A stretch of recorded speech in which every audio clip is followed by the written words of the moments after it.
the reality of the situation is that it goes into a landfill, it gets incinerated, or it gets shipped offshore to be buried in some foreign country. This episode is brought to you by my workshop, Work in Harmony, Spark Team Unity and Ingenuity through Music. Learn how you and your cohort can coalesce and create together at izoldat.com/WIH.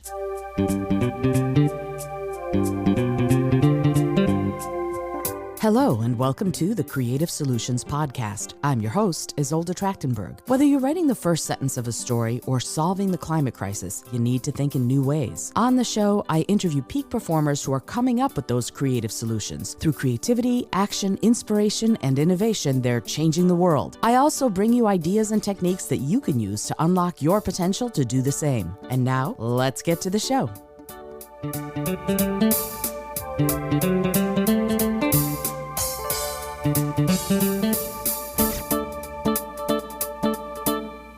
Hello and welcome to the Creative Solutions Podcast. I'm your host, Izolda Trachtenberg. Thank you so much for being here. I am so excited to bring you this week's guest. Check this out. Cyndi Recker is a systems engineer, author, and eco-warrior. So you know that's catnip for me. Cyndi advocates for wellness through a healthy diet, physical fitness, and a natural lifestyle. As a system engineer, Cyndi loves the challenge of a good problem and innovates through different techniques to find a problem's solution.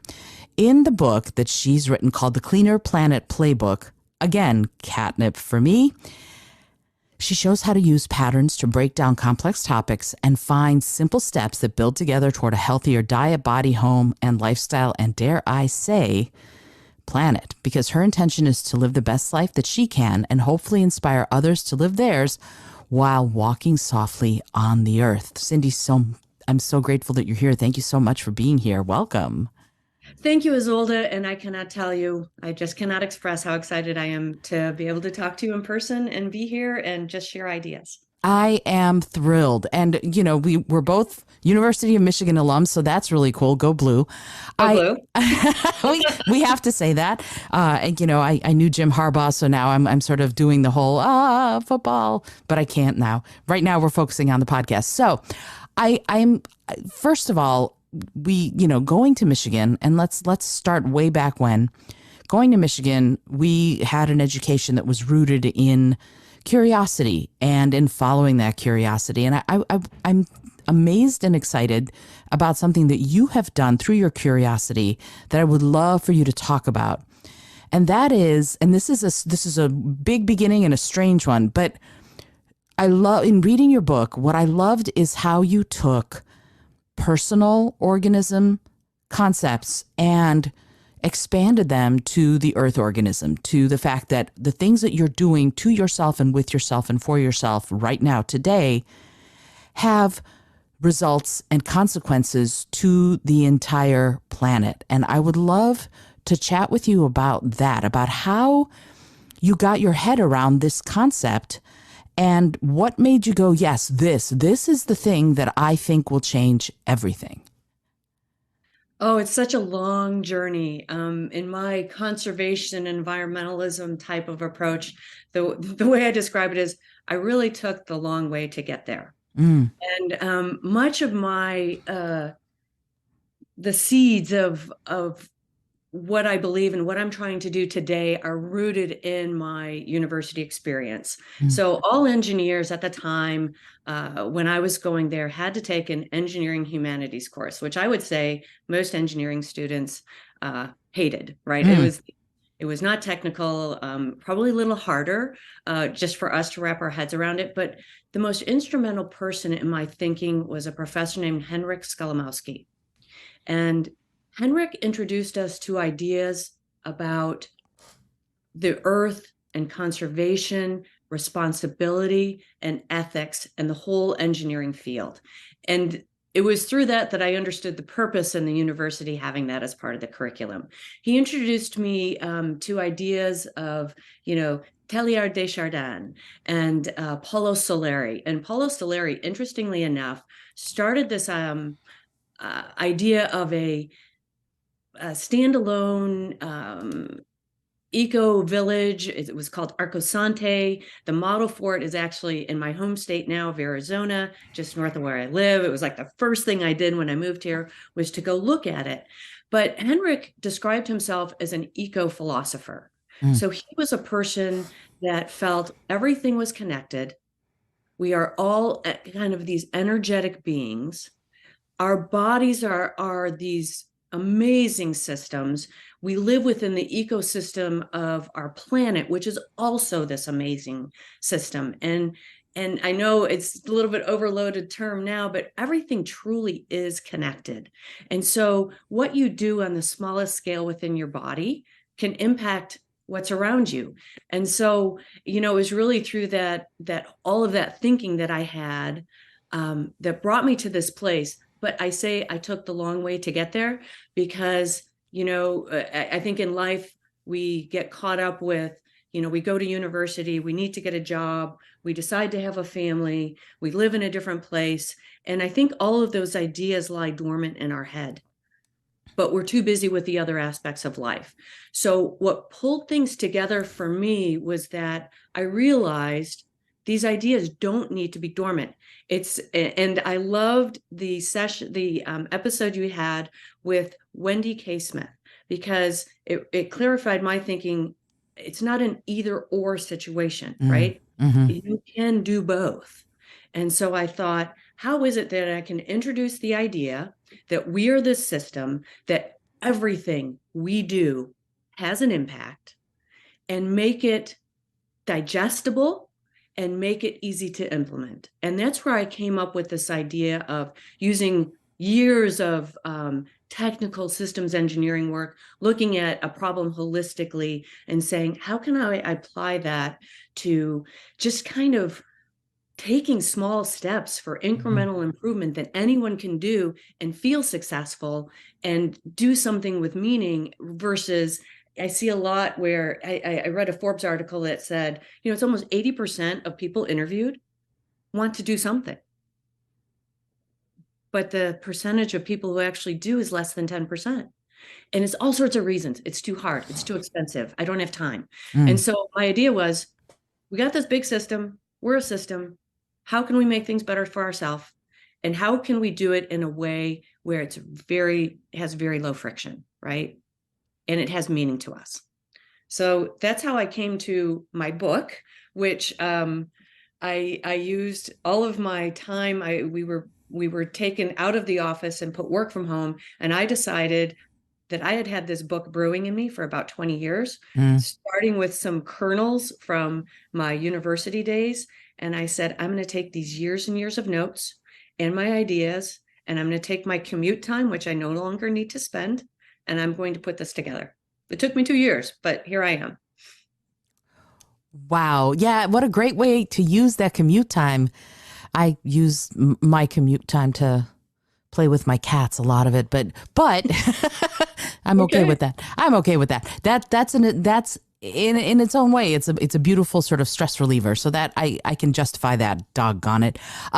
No, I'm thrilled and I'm fascinated by taking a systems approach and breaking it down, because I really do believe small steps are still steps, and yet I think what you said has a lot of truth to it, as you said it, that lots of people want to do something, but very, very few actually start.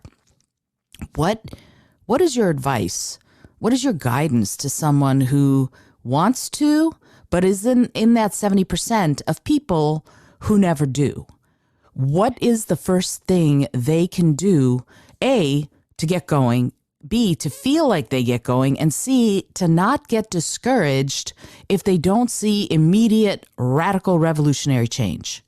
Oh, such great questions wrapped up in there. So I think that the key for me was starting with awareness. And I'm going to depart for a minute, Izolda, and just go through a little bit of a story journey. And part of this is in the opening to my book.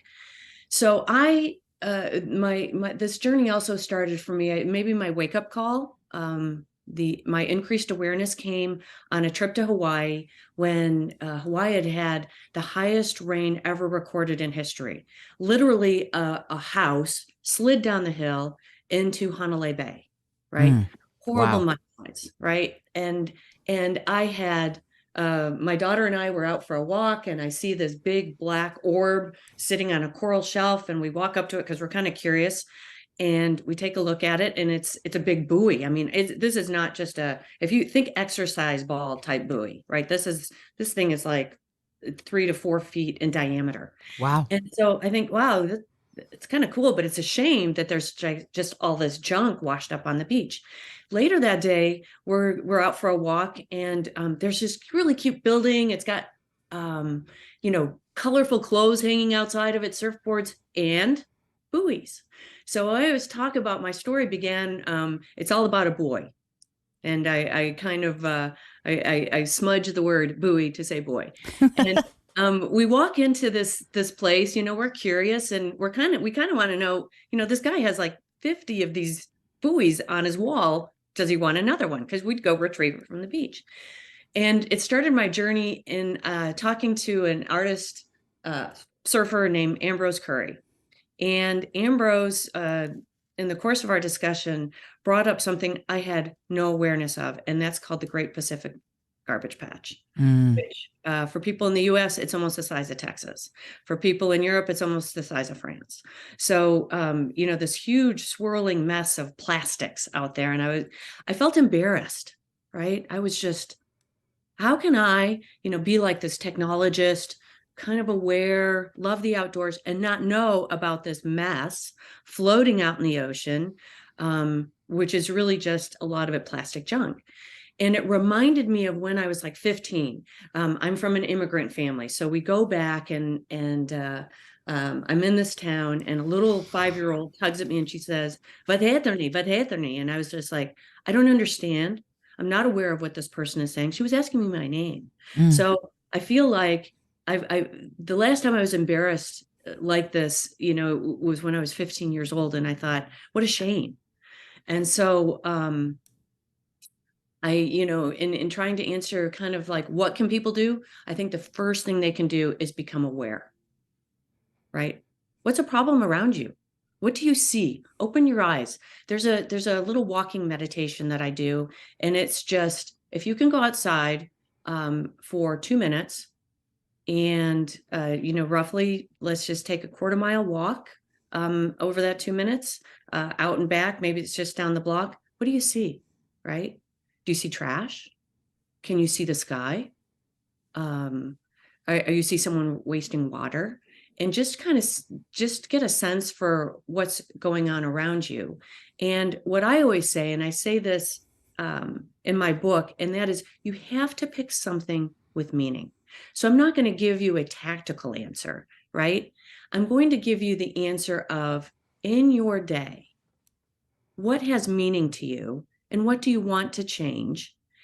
And what can you be a little bit more aware of? Is it wasting the extra trip to the grocery store? Is it looking at a food in your pantry and saying, I don't understand over 50% of the ingredients that are in this? Or why do I have a rash on my arm after I just ate these crackers? To anything like, my water tastes a little bit funny, or why does my family leave all the lights on in the house, right? It's all these little things, right? You can just snap through, what do I see, and what do I want to change? So I will give you, my first action was, and now I have learned over time that there are different solutions to plastic, but my first thing was, plastic was on my radar after understanding about the Great Pacific Garbage Patch. I had a school-age child, and so when the school asked me to bring 2 dozen of plastic water bottles, I just said no.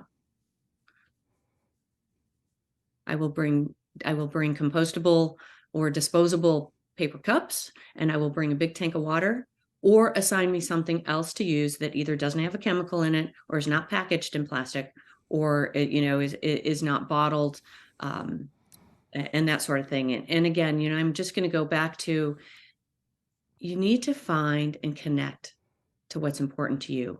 And again, I'll go back to my mantra right now is, everything we do has an impact, whether you're doing something out of convenience, whether you're doing something by over consuming.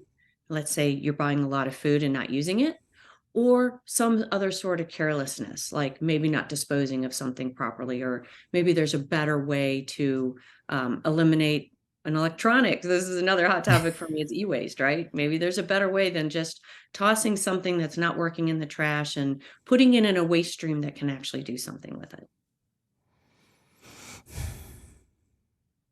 Wow. You're going to notice that I pause periodically, Cyndi, because I'm sort of taking in what you've said and synthesizing it. There's so much, and it's so important. Building awareness. I've been on that particular soapbox for many a year. That building awareness is key. It's the thing that lets you do everything else. And I agree with you wholeheartedly. And yet, and I want to talk about so much of what you just said, but this one here a little bit of my personal story when I went vegetarian and then vegan, and vegan to me is, full on, right? So I don't use animal products of any sort, and don't eat it, et cetera, et cetera. But here's the thing. The problem for me with that, and solving that problem means getting active, and I know that, but it feels overwhelming. Like when you build that awareness of what you care about, whether I've decided that I care about clean water, or in my case, I've decided that I care about the welfare of animals. But there's so much that we need to do. What is your thought? You said, I know you're an advocate for small steps, which I love, but what is your thought about not giving in to the overwhelm so that you aren't paralyzed? Great. Again, another great question. And that's one of the reasons why I broke my clean patterns into 4 areas of your life, right? I think you need to put the blinders on and focus on the 1 to 3 things, again, that have meaning to you, that you're aware of. And I break them down into the food that you eat. And that sounds like with your journey from going from probably the standard diet to being a vegetarian to being a vegan, right? Food is very important to you. There are things that you put on your body, and that could be anything from, oh, I'm having a family. I want to make sure I'm using clean products for my child, which interestingly enough, I have found more than not, most parents will pick the absolute best product to put on their child and completely ignore themselves. Then I talk about your home and, what is it that's impacting you in your home, and or your lifestyle. And I really suggest, if you're feeling the overwhelm, and I feel it too, like I am a little bit of a squirrel. And so I see the next idea and I feel like, oh, I got to do that. I got to talk about that. I have to research that. And for myself, I just have to say, my goal for this quarter is I'm going to focus on, and that's my Q1 of 2023 is really just to focus on my body, what I'm putting on it, what I'm putting in it, and what I'm exposing myself to. And so that's one simple way, right? Just pick one of those categories, and then the clean patterns within the book basically break it down for you. So I normally do not like prescriptive solutions. And some of the feedback I've gotten from some of my readers is that, well, this is too prescriptive. I said, okay, that, I will take that criticism. But on the flip side, I said, some people don't know where to start or have never done that before. So it gives them a quick, right? This is a quick hit, right? One quick hit might be going through your bathroom and figuring out how many of your skincare products have formaldehyde, and just saying, and I'm not saying throw it all away, right? I'm an engineer. I'm a very practical person. If you want to use it up, use it up. But make your next choice a clean one. And the other thing I will say is there's some simple, I give lists in the book. And I said, and the list can be overwhelming. I said, just look at the top 3. Just go to your store and don't depend on your advertisers who can do a bit of greenwashing, or your product manufacturers, or the store itself. Just because it's in a grocery store or even a natural grocery store means that it's healthy, right? But just pick one place and start with it. And I think it's like anything else in life, especially with social media. I mean, social media feeds and news, and just kind of if you work outside the home, or if you read a lot, it's throwing so many ideas in your brain at one time, that I think that creating one narrow focus for what you want to do and sticking there. And if it means cutting back on your social media time, or maybe just looking at feeds that have to do with, food or your body or your home. I mean, it is exploding how many different areas you can subscribe to get helpful tips and hints, including those to focus your mind, right? And to create some of those blinders and some space so you have time for awareness and time to think. I think that for me, that has been my biggest challenge over the last couple years, right? Creating space to know who I am, what I believe in, and what I want to accomplish. All three of those are phenomenal as far as if you're being on this planet right now, those are things that are so important to think about. And it brings me to my next question, and that is the awareness is great, right? And beating the overwhelm is great. But the next thing it sounds like you're talking about is assessment and critical thinking, right? So you're needing to not only be aware, but once you're aware, it's time to take the next logical step, and that is to assess what it is that you're aware of. And yet, a lot of people either don't have the time or don't take the time, or like you said, sort of buy into consumer culture. What is how do you approach this? Let me ask it that way. How do you approach consumers? And let's just look at that word for a second, right? We can look at consumers as people who consume, and that means we're just taking resources. But how do you look at consumers and convenience as a way of building that bridge to assessment and critical thinking? Okay, so do you talk about your catnip? My Yes. catnip is assessment and critical thinking, right? Woohoo. Those are Awesome. the tools in a system engineer's toolbox. And so let's break things down in between consumers and convenience.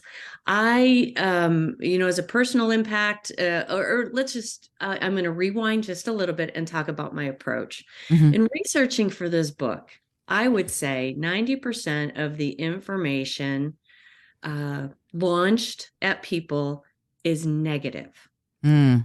If you don't do this, we're not, this is going to be a terrible planet for your children. If you don't do this, do you know what you're doing, right? And it's just this soapbox, beating the drum of you're bad, right? And Mm-hmm. so my whole approach is, how can you bring joy into this process? Right? That's really my key. How can you make this something someone really wants to do versus something someone has to do? The consumer, or I would say the convenience market is a little bit hard to touch. And it's because we living in the United States have grown up on convenience. Mm-hmm. I think it all started in the 1950s with TV dinners, right?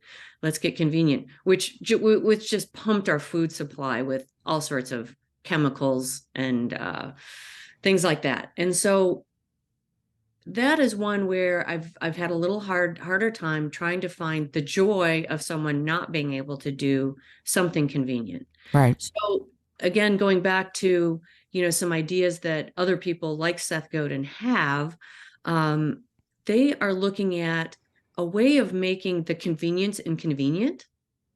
And I kind of like his, at first I kind of had a knee-jerk reaction to his idea.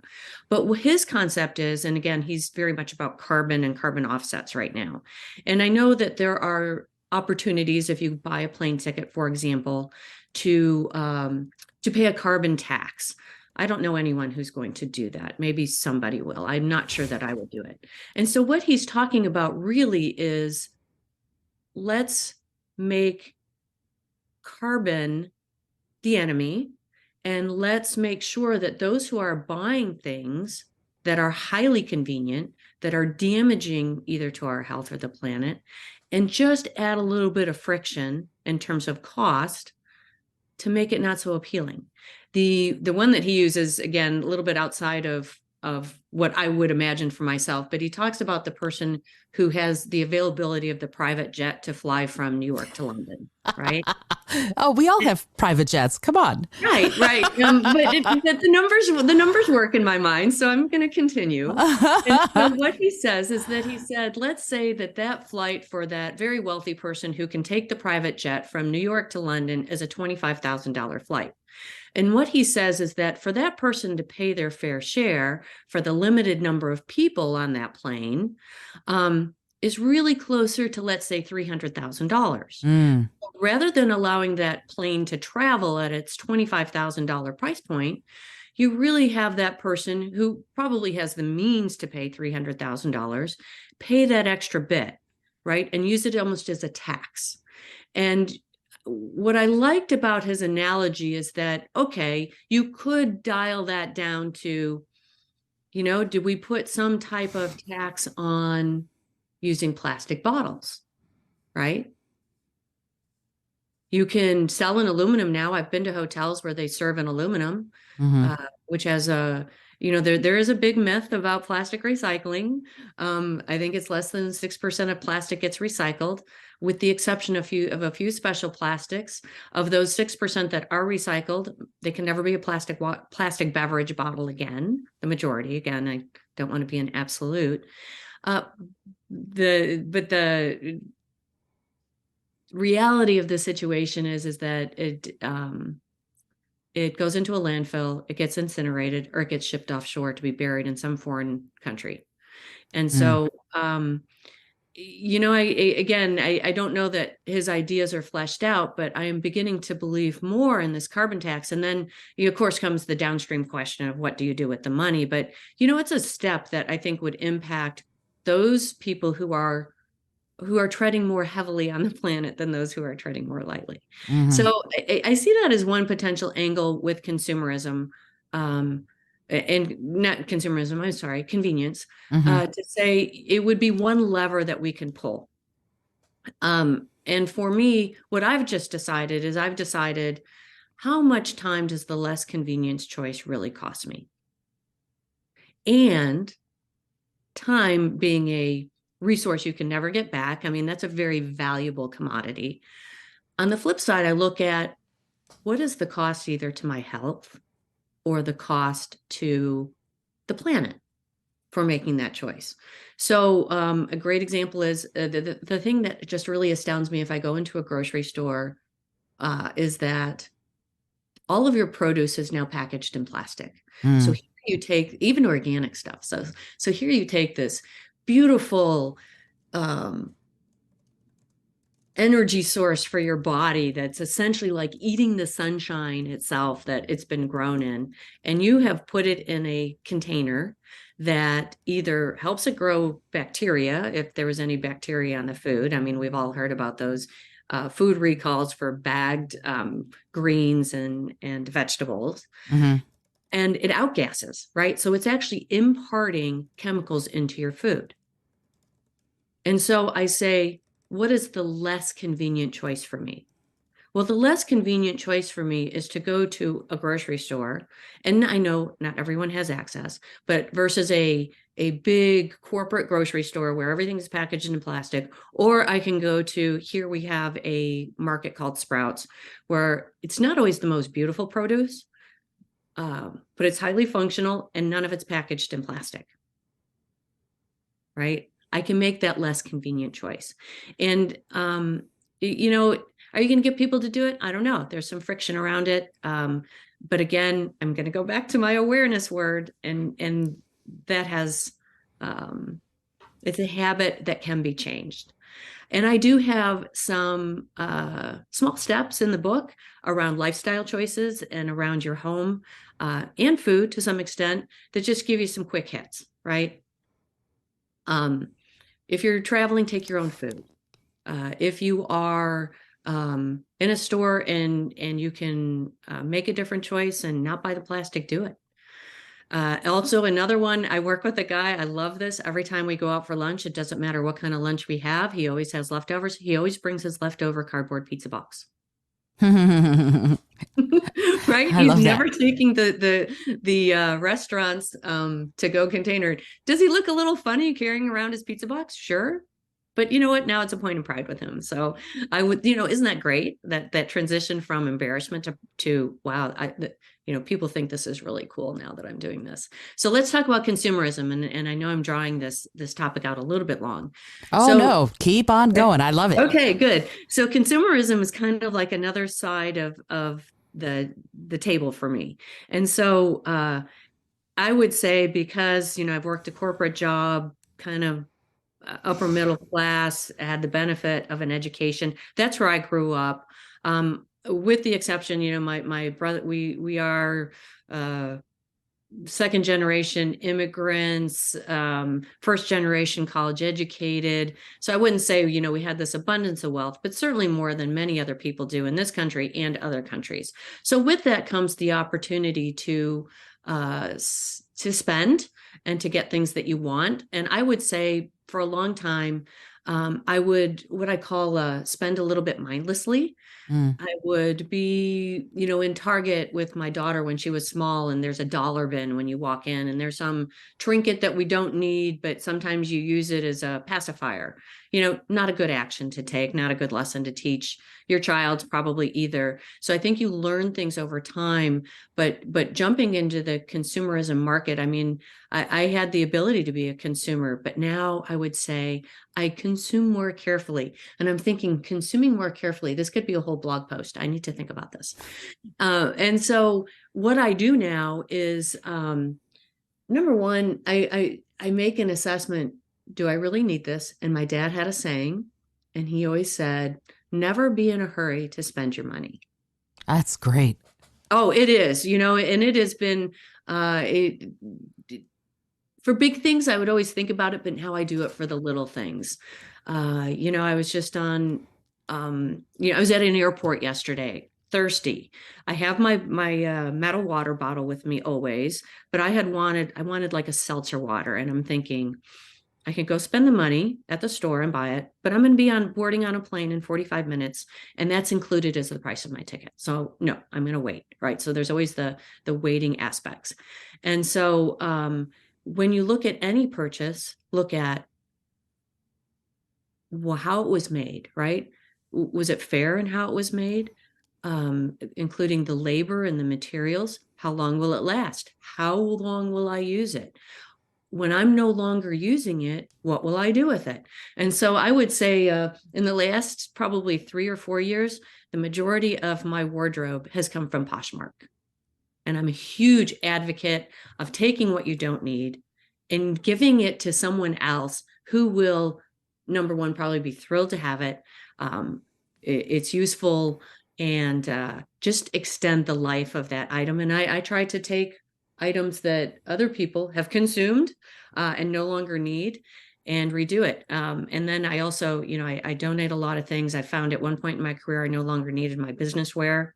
And, there's a lot of people out there that can use it. So again, it's, I hate to just kind of going back to the awareness word, but it really comes down to the choices that you make and understanding that the impact you have, and it can be in anything, right? It can be in something as small as the smallest purchase, or buying a new house or renovating your house. Like, so for example, I've been in my house 25 years.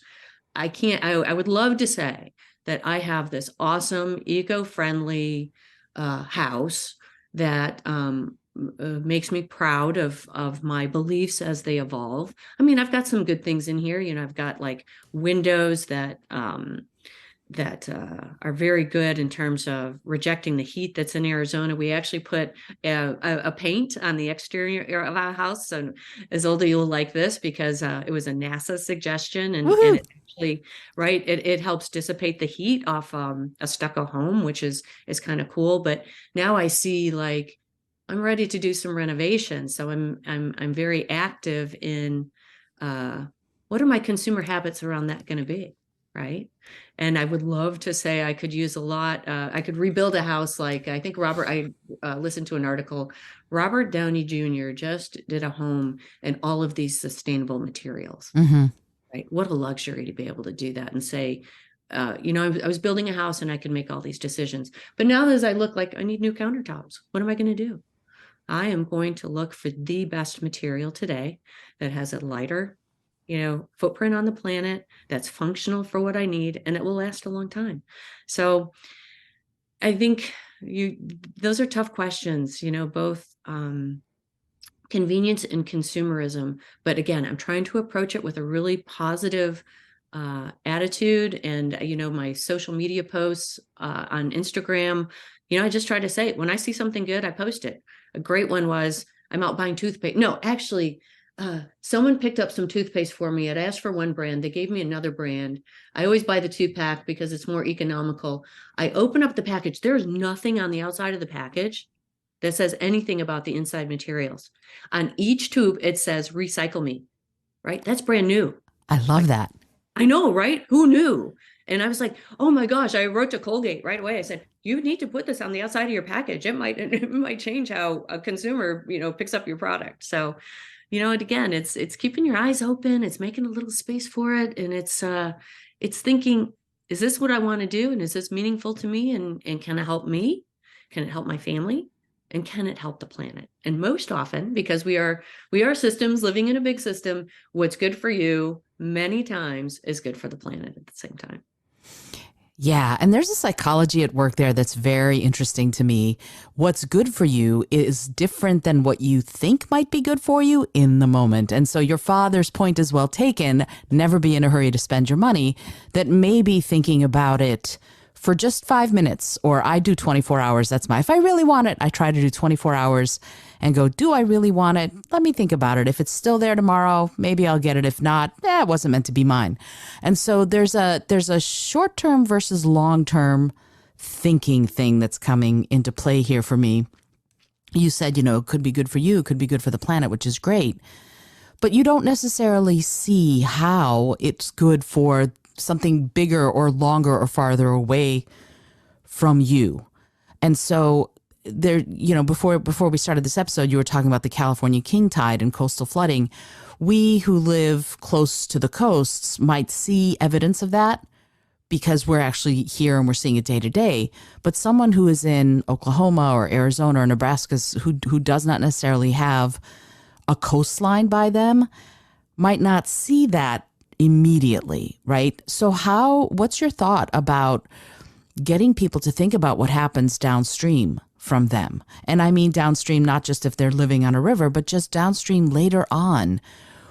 What is the key to doing that? Is it just building awareness, or do you have some thoughts on something concrete and practical that people can do to start expanding that awareness to not just today or tomorrow, but the next 5 years, the next 10, 50, whatever? Great. Again, a lot of things wrapped up in that question. I don't think that there is a simple answer to it either. But again, I'm always looking for what can I have people think about positively related to a problem that I see.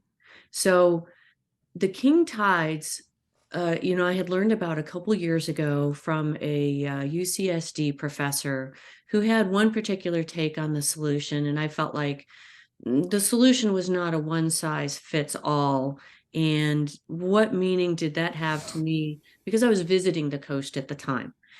And so I had a little bit of disbelief. And I would say that for someone like me, just looking at photographs, looking at a news report, it's in and out of my head in just a couple of seconds.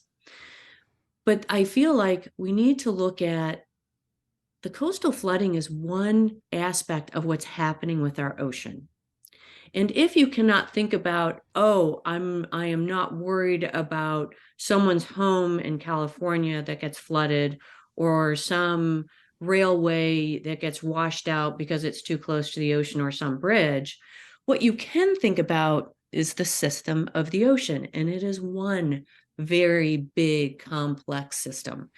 And maybe it's not just thinking about the coastal flooding. But if you're a landlubber like me, one thing you can think about is the statistic that almost, I believe the number is close to 70% of the air that we breathe in terms of oxygen is generated by the ocean, Mm.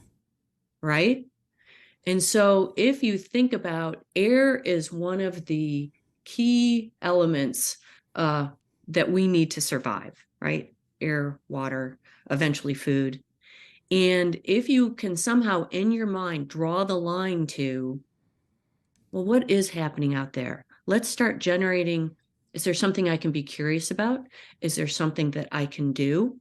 What aspect of this is important to me? Right? Because the king tides, yes, they are destroying property, but it's really a function of something larger. And that is the climate really causing these things? Or was this a one off situation where you had uh, the timing of the plan for the where the tide normally would be with the pull of the full moon, that sort of thing, or is really something happening in it, and it dials into someone's curiosity and what aspect of it might be important for them. So I've talked about air you breathe, right? Seems a little bit nebulous, but again, it has an impact. If you can't think about air, think about the food that you eat, right? Start thinking about the ocean as one big thing, and there's a lot of things happening to it at one time. Climate is really impacting it. Downstream, what is that going to mean for me? So that's the downstream impact. And it's like you said, what can that person do to look upstream? Look at what has meaning, right? Meaning might be food, meaning might be I want to go visit that. Will it prevent me from having some future plan so that hits your lifestyle? Is there something I depend on for the ocean from my home or from my body? Maybe you use some type of product that's generated from algae, or because the algae or some other component in the ocean is key to something that you ingest or something that you put on. And there's just, it just could branch like a tree. It can just, the branches can go out in hundreds of directions. And that's, most people are going to say, I don't care. But sparking that curiosity, what's your spark, right? And I talk about that a little bit in the book too. You need to find your spark and what has meaning, and find some way that it's impacting you. And if that speaks to you, then learn about it and find out what you can do about it. Mic drop. I had to say that. That was great. Absolutely. And it's funny because what speaks to you is something that you can come up with yourself, but then it's also something that you can that sort of can act on you, right? For example, if you mentioned this in the book, you go to the ocean and you see that you can't go in today after a big rainstorm because there's an algal bloom, right? So if there's an algal bloom, you can't go in, and you spent all the time driving out to the ocean, and now you're not going in the ocean today because it's harmful to you. And if we start asking those why questions back to the start, you might see that, oh, wow, okay, this is a problem that is something in a way that I had something to do with. And then we have that personal accountability. But at the same time, you were talking about problem solving in a way that is accessible. And I would love to ask you to talk about the Apollo 13. You mentioned this in your book also. The Apollo 13, your book is so great. I'm like, there's so many things to talk about. But the Apollo 13 example that you said, all of a sudden they were faced with catastrophic problems, and so many of them. And they had to figure out which problems to focus on first. Can you talk about that analysis and how someone can do that? Yeah, I love that story. That's probably even probably pre-college. I have I had that story has stuck with me with meaning for years. So yeah, so for those of you who don't know, I'll do a quick rundown of the story. So we had an Apollo mission where basically they had an explosion on board. The most valuable resource to these astronauts is air, right? They need oxygen to live. If they don't have oxygen, it is one of the key elements of life. And so they had multiple systems fail on the aircraft at one time. And that's just overwhelming, right? And I loved, I didn't really want to draw the analogy in the book because I thought it was kind of like a bridge too far, but basically to say, this crew was overwhelmed. So we feel overwhelmed with where to begin in our journey to either improve our health or improve the planet. This group was overwhelmed and they had a very short timeline to do something about it. And they had a lifeline to the ground. So they still had communications after this explosion. And basically, this explosion caused a bunch of their breathable air to just leave, right? It was gone. It was in space. It's a resource, kind of like time, that you can never get back. And so what they did is they kind of threw away all of the procedures that they might have had, which were designed to solve one problem at a time. And that's kind of how I view what I see going on in the environmental space a little bit. We are trying to solve one problem at a time. Guilty of it myself, but you have groups that want to solve too many vehicle emissions in one area. You have groups that are trying to solve the problem of the fact that we have so little space undeveloped on the earth, that we're cutting down trees in the rainforest, that we are contaminating water, we are contaminating our food, we don't have enough regulations on food additives, we don't have, you name it. It is I call it the problem du jour. Mm-hmm. And they are all problems, but again, no one looks at them systematically. And looking at the Apollo mission, what they did is they kind of set aside looking at their procedures for dealing with one problem at a time. And they said, we need to look at this whole thing. And what's our end goal? Our end goal is to get back to Earth, right? And be alive, right? It's to do the mission and be alive. And how they did it was everyone just kind of got together on the ground so they could talk to their NASA counterparts on the ground. Everyone on the aircraft got together and they just made a collection of what they had. They broke down the problem into what's our most important thing in being able to breathe. Well, there's oxygen just left. So what can you do with, what do trees do, right? What do trees do? Trees convert carbon dioxide to oxygen. So they needed the equivalent of a way to filter their air and get oxygen back out and convert it, right? So they would have breathable air. So they cobbled together all of these pieces. You had people on the ground saying, try this, people in the air, and they basically put together an air filter for themselves so that they could breathe long enough to readjust the trajectory of the aircraft, scrap the rest of the mission, and get home safe. Brilliant. And they did it step by step. It's teamwork. Each part of the team did their own part. And they used steps to get there, to reach a solution, to go from start of the explosion to landing safely on the, in the water, essentially. And, it is small steps. It's ingenuity. It's changing how you think. It is looking for opportunity. And it's basically saying, actually in my book, I talk about this process. And you basically take 40 words to describe your problem down to 5. Mm-hmm. This has probably been, I've given this to friends, I've given this to family, and it just helps you get clarity. And I believe that maybe they didn't use this 40 down to 5 process, but if you look at the way that you can solve a problem is, let's say you have this really long statement.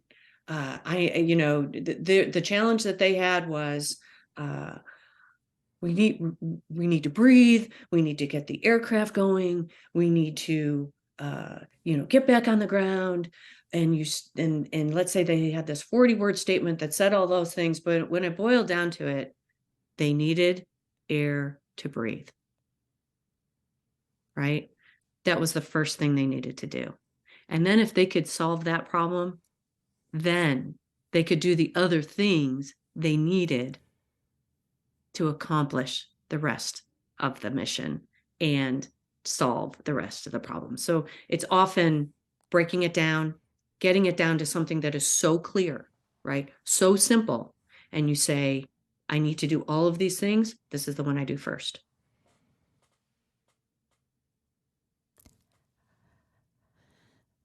I love that so much. And it's so interesting to me, that whole notion of clean air and what you're facing, clean resources that are available to all the beings on the planet. You know, I look at it like you can live about 4 weeks without food. You can live about 4 days without water.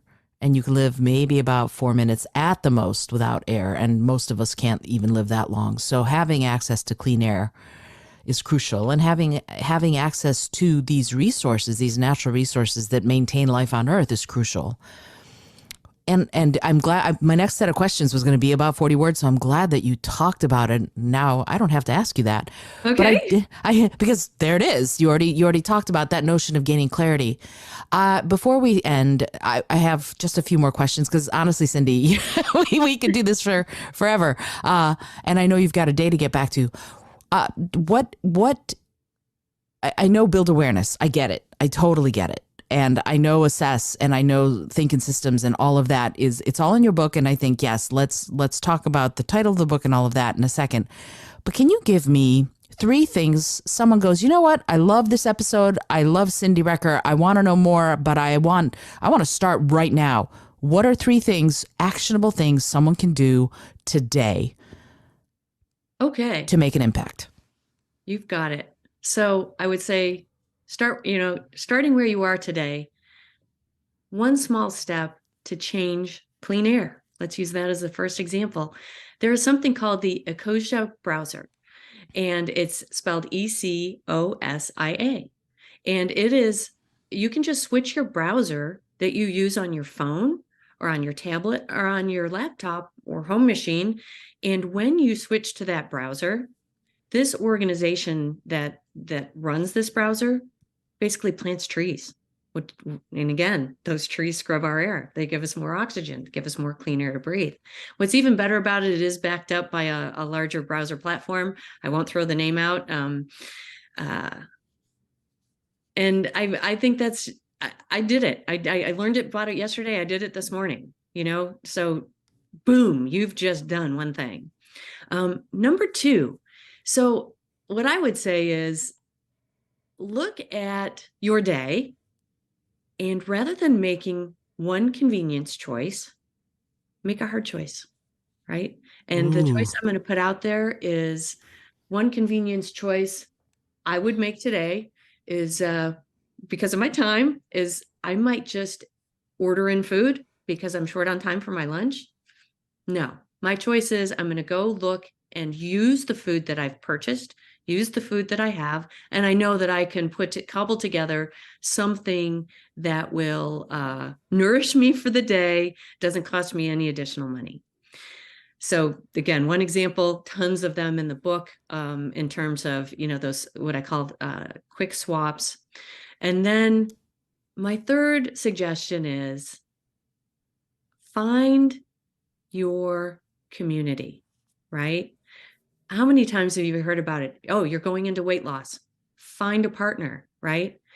Connect with people who are like-minded in your same ideas. This could be through a mom's club. It could be through, a church organization, a social organization. It could be through your job.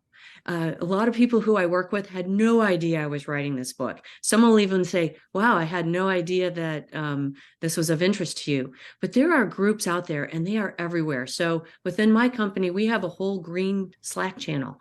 Find like-minded people, and they will help you build momentum. And find Cyndi's book. Don't forget to find Cyndi's book. Yeah. Can you do me a favor, say the exact name of the book? And also, if somebody goes, I want to know more about Cyndi and the work she's doing, can you give your social channels? Where can somebody find you to follow your work and to learn more about how to do all of this?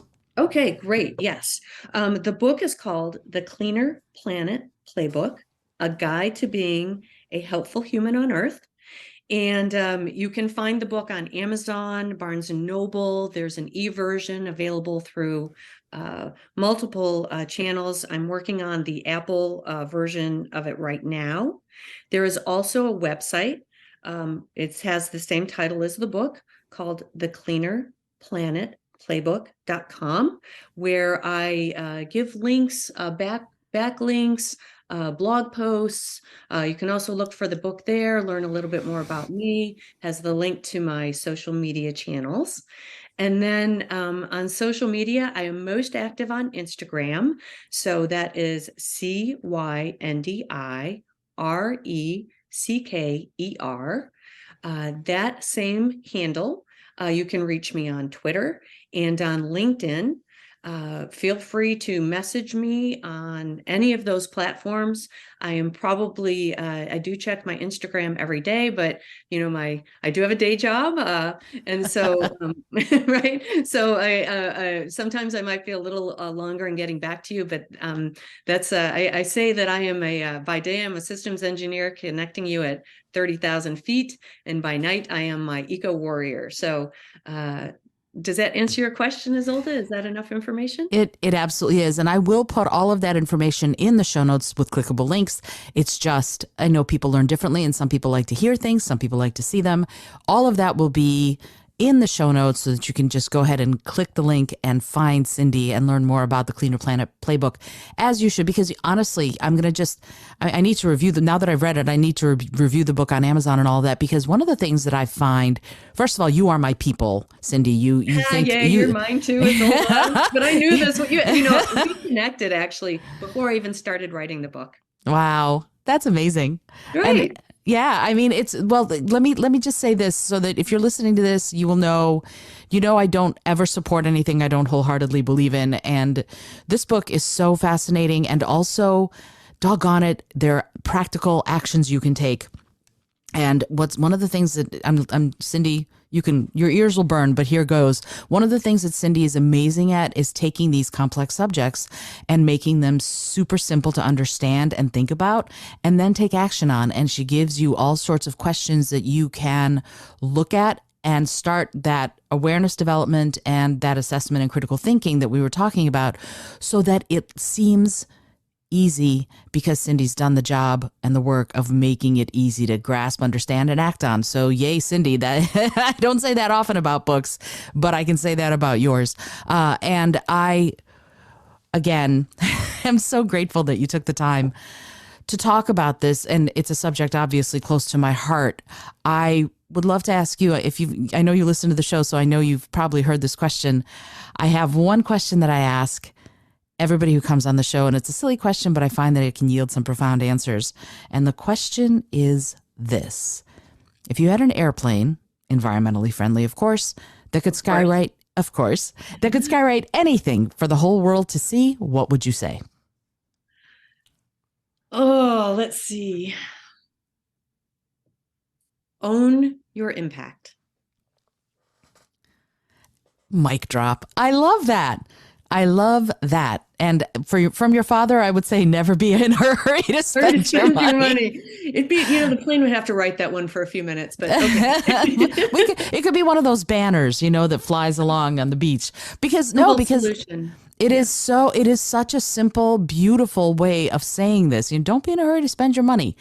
Absolutely. And we tend to overspend. And so going, you know what, I'm not going to be in a hurry about this is stunning. So, Cyndi, you've taught me my new catchphrase. I love it. Or maybe your dad has. I am, again, super grateful that you took the time to be here. And you're going to come back in just a second. And you're going to come back on Wednesday, I know, to listen to this, because we're going to do the bonus round full of fun questions for Cyndi. Cyndi, once again, thank you so much for being here. I really appreciate it. Izolda, 2 words. Thank you. You are so very welcome, and thank you. This was super fun, and I can't wait. Actually, I mean, the episode's out now if you're listening to it, but I personally right now cannot wait to have this episode out. Thank you so much. Cyndi, Again, Izolda, for me, this has been a long journey. Watching you over the years, watching you grow and your podcast grow, and just I really have I call it the fizzies. Just having the opportunity to talk to you. So that's awesome. I appreciate you so much. Thank you so much for listening to the show. You know what I always say. This is Izolda Trachtenberg for the Creative Solutions Podcast. I am super grateful that you took the time to listen. The episode's brought to you by Podbean, my host. They're amazing. And also Brain FM. I use it every single day. You know that. And I never, ever, ever, ever affiliate myself with anything I don't believe in, so you know that I love what I talk about. Until next time, I remind you, as always, to be bold, be creative, and most of all, be kind.